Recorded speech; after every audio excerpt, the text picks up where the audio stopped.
Welcome back to Q Dads, guys. It's me, Ben, and I'm here today with a pause before Season 2 of Foundation, giving you yet another detailed explanation, like I did with the Journey of the Cleons video. But this time, we're talking about Hari and his psychohistory. I don't know what you're going to have for dinner, if that's what you're asking. You know what I'm asking. Now, I am currently in the middle of a rewatch and have just finished Season 1, so head over to our channel and start that catch up if you haven't already, because there's still plenty of time to dive deep into these seasons before I bring you Season 3 soon. And the next few weeks during my Season 2 rewatch, I will be diving deep into Demoiselle and hopefully my final thoughts and predictions before Season 3.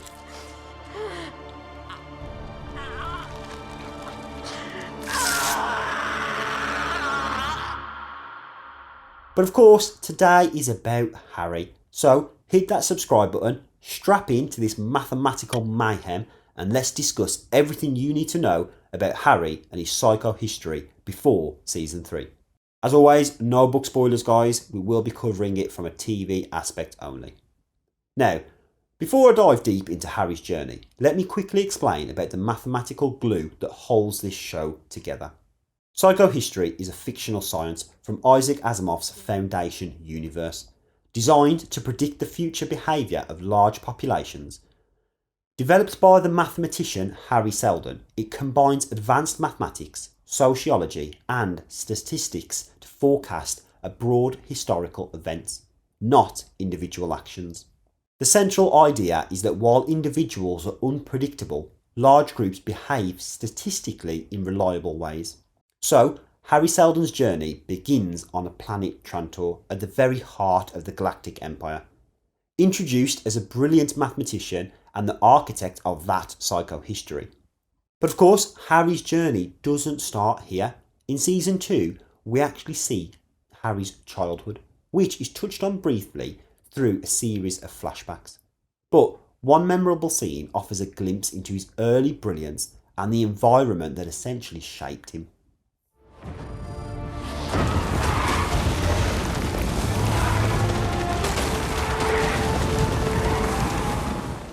Born on the rugged planet of Helon, Hari grew up in a culture rooted in physical strength and marital tradition. But despite this, he was drawn to maths from an early age, setting him apart from all of his peers, similar to that of Gale on her planet of Synax. We do get to see a young Hari use maths to outwit the dangerous moonstrikes, which are the predatory native creatures on Helon. Now, rather than running or fighting like others might have, Hari calculates their movements, their patterns, and calmly walks through the area, avoiding them entirely. This moment highlights both his extraordinary intellect, his cool, logical approach to danger, even as a child. You'll die too! It's tempting, Dr. Taj.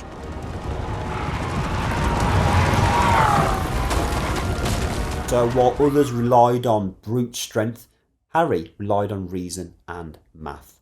Now, these early challenges helped shape his belief that govern even the most chaotically seeming systems, an idea that would eventually evolve into psychohistory. But back to modern day Hari, as he makes a bold public prediction that Empire will collapse within 500 years, followed by a 30,000 year dark age. Now, he says this in front of the Cleonic dynasty, in the imperial court, in a very defining moment. Now, Hari then goes on to explain that the fall is inevitable and the Dark Ages can be shortened though to just 1,000 years if preparations begin immediately, and he sticks to his plan within psychohistory. But rather than execute Hari, Empire exiles him and all of his followers to a distant planet of Terminus to establish the Foundation. Now, the Foundation, again, is kind of a repository of knowledge designed to guide humanity through the upcoming chaos and collapse of the galaxy. Now, on board the colony ship, the Deliverance, Hari delivers a very powerful speech, which almost puts into motion his kind of godlike approach. And among his closest allies are, of course, Gale and Raish. Now, in a shocking twist, Hari is seemingly murdered by Raish on the ship, A scene that of course shocked all of us. And again, it's a complex moment because Ra's actually killed Hari under his own instructions. And though the motivations remain a little bit murky at first, Hari's death sends Gale hurtling alone in space shortly after Ra's is executed. But Hari's presence didn't end with death. A digital consciousness, an uploaded copy of his mind, emerges throughout the first season, revealing that he had long anticipated his own death and orchestrated all of the events. Now this AI Hari awakens and is stored on that knife that Gale carries around with him. But also, there's another digital version of Hari that we call Hari 2.0, who actually awakens aboard the Vault, which is that mysterious structure on Terminus, and this is all obviously when the null field begins to expand. So when the Anacreons and the Thespians prepare for war on Terminus, Hari's digital avatar emerges from the Vault in that very final dramatic scene, halting the conflict and revealing that the first crisis of his plan has been successfully resolved. Now again, this moment really does cement his godlike status. And it's a weird one here because if you remember, the Vault itself is actually the remains of Hari and space, but yet the one that was referred to on Helicon is not. Now in Season 2, Hari's narrative expands a lot, both in depth and complexity. So the season opens up by exploring the origins of that digital consciousness, revealing that actually there's another version of Hari trapped inside a memory cube on a distant planet. Gale finds this version, a more human and raw Hari, preserved in a simulation of their old university on Streeling. His reunion with Gale is very tender and sensitive, but she confronts him over the manipulations and the secrets, including the hidden existence of the Second Foundation, another secret society intended to steer psychohistory, but a little bit more subtly. And of course, we can't blame him for not putting all of his eggs in one basket. But together, Hari and Gale discover a growing physical force threatening the plan, who is the Mule. So Hari of course recognises that science cannot predict individual actions powered by the mentalic abilities. So when Gale begins developing her psychic powers of her own, it forces Hari to kind of adapt his strategies and reconsider the boundaries of his purely mathematical madness of a plan. Now, towards the end of Season 2, we then see Hari's digital self, who is captured by Telem Bond. And remember, she is the telepathic leader of a breakaway group of psychics on the planet Ignis. So Telem sees Hari as a threat to her influence over Gale and essentially tries to erase him. And this is where Hari's consciousness is imprisoned in some watery tube, suspended and slowly dissolving away. And it was a very torturous scene. But it's only through Gale and Sal's intervention that he's essentially restored. But then, by the end of Season 2, Hari is no longer just the voice of reason or even a prophecy at this point. He's become a figure of immense complexity, part ghost, part prophet, part manipulator, you name it. His journey takes him essentially from an AI ghost to now being a reborn philosopher. And this is where he and Gale set the stage to confront the Mule and ultimately put themselves into a cryogenic sleep. So Hari Seldon's story, really, across both seasons, is one about control, sacrifice, and probably reckoning as well. He begins a man who believes numbers more than anything in the world, but by the end of Season 2, he's faced with a reality of emotion and faith, and some of those unpredictable forces that psychohistory cannot account for. Which means that looking forward into Season 3, where do we see Hari's journey going there?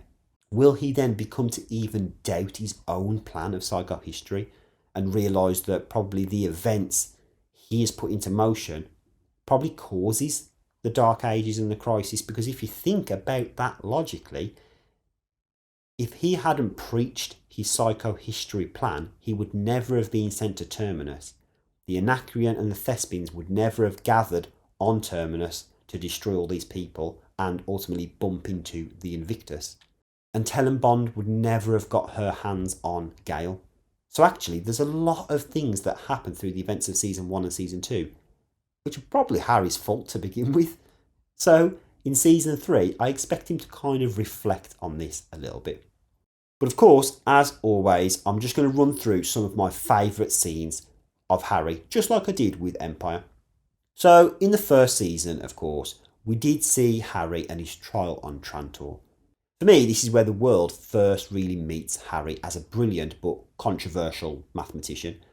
You know, his psychohistory predicts this massive kind of event that's going to wipe out a lot of people and humanity, to be fair, and it draws the attention of the Galactic Empire.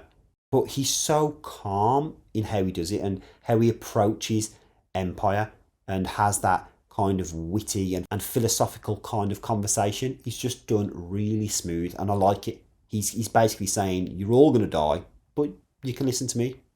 Now, again, moving through Season 1, of course, one of the memorable moments is where he dies. And this, I remember it being like a wild scene. You know, it was almost like the Sean Bean of the Game of Thrones world. You've got this amazing character who's just come into life and he's been killed straight away. It was absolutely mind-blowing. But of course, it was glad to reveal that it was all part of his plan and just adds to that complexity of the character. Of course, ending Season 1, that final moment where he steps out of the vault and reveals that he's been there all that time, and it kind of stems in where time connects together. But for me, he's came out, he's given this little speech, he's said that everything was pretty much a lie, and then he's gone back in as well. It was brilliant, and again, another shocking moment. But as we move into Season 2, yes, for me, one of the most memorable moments is those first kind of scenes where we see Harry trapped inside the Prime Radiant and this kind of mental prison. You know, it's very mind-boggling that it's almost like we're shifting through different dimensions, things collapsing on each other. And obviously this is where he speaks to one of his old love interests as well. And for me, it adds a bit more depth into the character, and you know, the inner dialogue between himself and different versions of Vault Harry and AI Harry and whatever other Harrys you want to name them was just very interesting.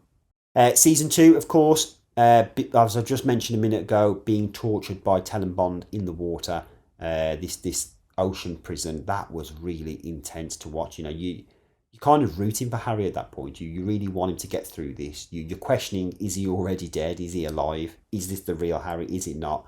But it was interesting to see that someone else had a grip on his digital consciousness and that actually he's probably not the most powerful thing going. But for me, Harry is one of those really enjoyable characters. There's, you know, a few little sarcastic comments that end up being dotted throughout the series, which do make you chuckle at times. There's a lot of powerful moments from Harry, and almost everything that happens, I question and think, does Harry have some kind of involvement in this? Again, touching on Season 3, I'm not quite sure how his journey is going to be. Again, I think it's going to be more of a reflection and coming towards the end of his plan and what the overall aim is. But yeah, for me, he's one of those characters that I quite enjoy. I wanted to touch on him today because of the complexity of him. You know, like you say, we've seen him in real life. We've seen a digital version. We've seen some kind of AI version. We've seen him fight with his own mind. We've seen him interact with Demoiselle at the end, giving that Prime Radiant away. Everything he does is so calculated that it's almost inspiring, thinking, okay, I've got to start thinking well ahead of the game. But yeah, he's such an interesting character, so I did enjoy him. But listen, guys, that's it from me. Obviously, as always, we throw this back to you. What has been your favourite moments with Harry? You know, what kind of scenes stood out to you, and what do you like about him as a character? And of course, how do you think he's going to be in Season 3? Do you think we'll see much of him? Do you think he'll go back towards his mathematical plan? Or do you think he'll steer further away from that? Just like Empire is steering further away from that rigid genetic dynasty and going towards more of a loose, we can be a bit more open to different things. So don't forget to hit that subscribe button. I will be starting season 2 in just a few days time. And then of course I will be bringing you my detailed video on Demerzel. So guys, that's it. Let me know in the comments. Let's have that conversation. And thanks for watching. And I'll catch you next time with something new. Let no being presume upon my mercy.